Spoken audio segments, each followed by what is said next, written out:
So hi welcome back to my YouTube channel. तो आज हम IBPS क्लर्क मेंस के एग्ज़ाम के एनालिसिस के बारे में बात कर लेते हैं। तो मेरा एग्ज़ाम था 29 ऑफ नवंबर को एंड एज़ यूजुअल एग्ज़ाम कोई बहुत ज़्यादा अच्छा नहीं हुआ बट ठीक है।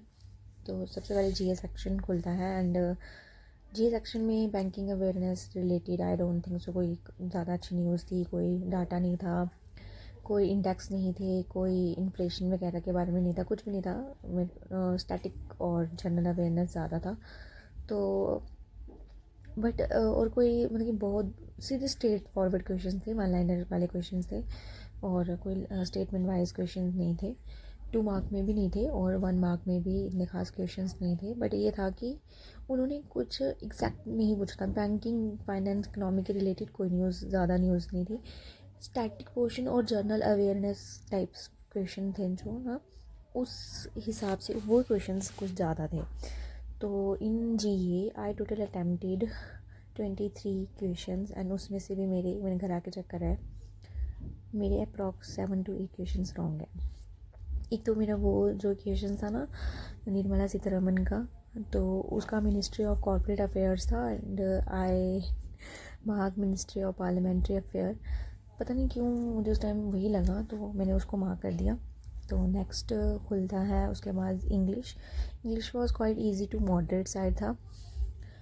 तो ईजी टू मॉडरेट था तो उसमें मैंने सबसे पहले मिसलेनियस पोर्शन मैंने सबसे पहले कंप्लीट किया। मैंने देखा कि जो जो मुझे लग रहा था मुझसे हो रहा है कि मैंने वो किया। उसके बाद मैंने पहला RC था, जो RC डायरेक्ट क्वेश्चन उसमें भी नहीं थे, मतलब थोड़ा ऐसे मतलब क्वेश्चन थे घुमा फिरा कर थे, इन्फ्लुएंस टाइप्स बेस्ड क्वेश्चन थे। तो RC भी अटैम्प्ट किया, फर्स्ट RC मैंने अटैम्प्ट किया, उसमें मैंने एक क्वेश्चन छोड़ दिया आई थिंक। लेकिन सेकंड RC थोड़ा मॉडरेट साइड पे था, उसमें भी मैंने आई थिंक 1-2 क्वेश्चन अटैम्प्ट करा है और बस इतना ही किया है। तो टोटल इंग्लिश में मैंने किया है 28 अटैम्प्ट्स एंड खुलता है अब रीजनिंग। कहने को reasoning is my favourite subject, लेकिन वो उस तरीके की गर्लफ्रेंड है जो हर टाइम धोखा ही देती है। रीजनिंग वॉज मतलब मैं क्या बताऊँ, मैं अभी भी सदमे में हूँ कि मैंने क्या किया। मतलब शायद पेपर पता क्या था, पेपर था कि अगर आप कर गए ना तो आपकी जॉब लग गई, अगर आप सही पकड़ गए पेपर को। तो GA सेक्शन और इंग्लिश सेक्शन तक ठीक चल रहा था, मुझे लग रहा था ठीक है, वॉज गुड, मतलब ठीक चल रहा था, ठीक है। और फिर जैसे ही रीजनिंग खुलता है और सबसे पहले वहाँ पे आती है वो अल्फ़ा न्यूमेरिक वाली सीरीज़ होती है ना, सीरीज़ होती है जिसमें कंडीशन बेस्ड होता है, वो उसमें कंडीशन अप्लाई होती है और फिर वो एक दिया होता है एक वर्ड जिसमें अल्फ़ा न्यूमेरिक टाइप सा, उसको सॉल्व करना होता है। तो मैंने सोचा कि ये मैं कर लूँगी और हाँ मैंने किया, लेकिन उसमें मैंने बहुत टाइम लगा दिया। ठीक है, वो हो गया। उसके 4 to 5 क्वेश्चन थे उसके, वो मैंने कर लिए। 2 मार्क का था वो मैंने किया। अच्छा, फिर मैं एक पज़ल लेती हूँ। वो पज़ल थी जो लीनियर अरेंजमेंट था, जिसमें नॉर्थ और साउथ दोनों तरफ देख रहे थे और उनमें कलर्स दिए थे उनको फेवरेट वाले। आई डोंट नो मैंने क्या सोचा, क्या किया उस टाइम मेरा दिमाग कौन सी जगह था, क्या नहीं था, आई कांट इवन एक्सप्लेन। मुझे अभी तक गुस्सा आ रहा है अपने आप पर। मेरा मतलब मैंने उसमें ही क्या पता नहीं क्या किया, आई डोंट नो यार, पता नहीं क्या कर दिया मैंने उसमें। मैंने बहुत टाइम कंज्यूम किया एंड एट लास्ट मैंने उसको बनाया, बन गया। तो 5 क्वेश्चन थे उसके, पहले मैंने वो उसको बनाया, वो बन गया। मैंने क्वेश्चन चेक करे, क्वेश्चन के आंसर उससे मैच नहीं करे। तो आपको पता चलता था जब आपका एक क्वेश्चन सॉल्व हो जाता ना पजल से या कुछ भी सिटिंग है कुछ भी, तो जब वो सॉल्व हो जाता ना तब आप क्वेश्चन जब करते रहो उसमें कई बार ना चीज़ें मैच नहीं करती हैं, तब आपको पता चल जाता है कि आपका ये क्वेश्चन आपने जो पजल सॉल्व किया वो गलत है। तो मुझे पता चल गया ये गलत है। मैंने उसे फिर ट्राई किया, फिर कोई आंसर्स मैच नहीं कर रहे थे, मैंने उसे फिर ट्राई किया। देन आफ्टर 5 अटैम्प्ट्स, सोच नहीं सकते आप, 5 अटैम्प्ट के बाद मैंने उस पजल को सॉल्व किया और फिर मेरे आंसर मैच हुए। And after that I left with only 7 minutes। सोच सकते हो क्या किया है मैंने। ये चीज़ें आज तक मैंने कभी अपने घर में मॉक देते टाइम नहीं करी है।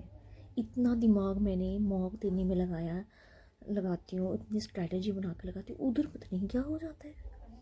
मैंने उसको ईगो पे ले लिया था यार पजल को, और मैंने टाइम पे ध्यान ही नहीं दिया कब क्या हो गया।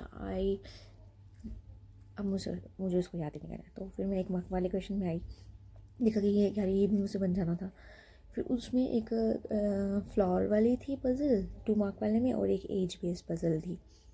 मैंने पज़ल को हाथ ही नहीं लगाया। मैंने कहा अगर पज़ल अब पकड़ूंगी तो ये जो 7 मिनट है ये भी गए, तो वो मैंने जोड़ दिया। ठीक है, फिर इन 1 मार्क क्वेश्चन में मैंने 8 क्वेश्चन अटैम्प्ट करे हैं, और उसमें से 2 से 3 मैंने क्वेश्चन क्रिटिकल रीजनिंग के करे हैं।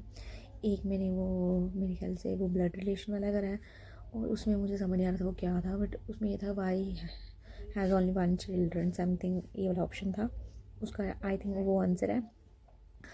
और 1-2 क्वेश्चन मैंने और किया है, अब मुझे याद नहीं है क्या किया है, क्योंकि टाइम मुझे याद नहीं रहते हैं क्वेश्चन। ऐसे करके मैंने टोटल 18 अटैम्प्ट करे हैं इन किसमें, रीजनिंग में, जो मेरा स्ट्रॉन्ग फेवरेट प्यारा बहुत अच्छा लगने वाला सब्जेक्ट है, उसमें मैंने 18 अटैम्प्ट किए हैं। पेपर ख़राब, पता था अब पेपर हाथ से निकल चुका है, और इतना फ्रस्ट्रेटेड फील हो रहा था, इतना गंदा लग रहा था ना। मतलब होता है ना कि अगर आपको वो वाला सेक्शन अच्छा हो जाता ना, तो आपको एक बूस्ट मिल जाता है, जिससे आप नेक्स्ट सेक्शन जो आपको पता है जिसमें आप बिलो एवरेज हो कॉन्ट्स, उसमें आप थोड़ा बहुत तो कर लोगे, तो उससे मतलब आपका हो जाएगा। बट अब उम्मीद ही नहीं थी। तो नेक्स्ट खुलता है हमारा क्वांट्स, एंड मैं बता नहीं सकती हूँ, मैं बताते भी मुझे शर्म आ रही है। Quants was like nightmare for me. मतलब मैं बता नहीं सकती हूँ, एक बुरा सपना, बुरी, मतलब मेरे लिए वो भूत है। बट फिर भी मैंने अपने से कोशिश की, मैंने सॉल्व सब किया, बट मेरे आंसर नहीं आए। सोच सकते हो आप मैंने क्या क्या किया है, क्या नहीं हुआ है मेरे से। मैंने सिंप्लीफिकेशन की, वो मैंने की। अच्छा 2-2 मार्क्स पे आई थी मिसिंग नंबर सीरीज़ और रॉन्ग नंबर सीरीज़ आई थी, मैंने वो की। एंड एक 2 मार्क में एक डी आई थी, जिसमें पहले वो टेबलर फॉर्म में थी, पाई चार्ट में थी, फिर वो टेबलर फॉर्म में थी। मैंने उसको बहुत किया, वो मुझसे सॉल्व भी हुई, बट मेरे आंसर मैच नहीं किए। पहला ही क्वेश्चन था जिसमें नीचे वाला एक्स था, उससे एक्स वाले ऊपर वाले काट देने थे, या एक्स की वैल्यू वहाँ लेके 0 कर देनी थी। मुझे वो बाद में समझ आया, मैंने वो भी नहीं किया। ओके, सुनते चलो। देन आई पिक, सबसे एंड में कैसलेट आया था ABC करके, जिसमें बॉयज़ एंड गर्ल्स का था, मैंने वो भी किया, मुझसे वो भी नहीं हुआ। फिर मैंने एक और थी, एक बार ग्राफ था, I think win matches lose और ड्रॉन में, मैंने वो भी ट्राई किया, मुझसे वो भी नहीं हुआ। इट्स ओके, नहीं हुआ। And in quants I attempt only 8 questions, a big shame on me. बस यही था। तो in total I attempted 74 questions. And how many marks मैंने अभी काउंट नहीं किया, और ना मैं काउंट करूँगी। जो रिज़ल्ट होगा आई नो कि वो मेरे फेवरेट में तो बिल्कुल नहीं होगा। Hope for next.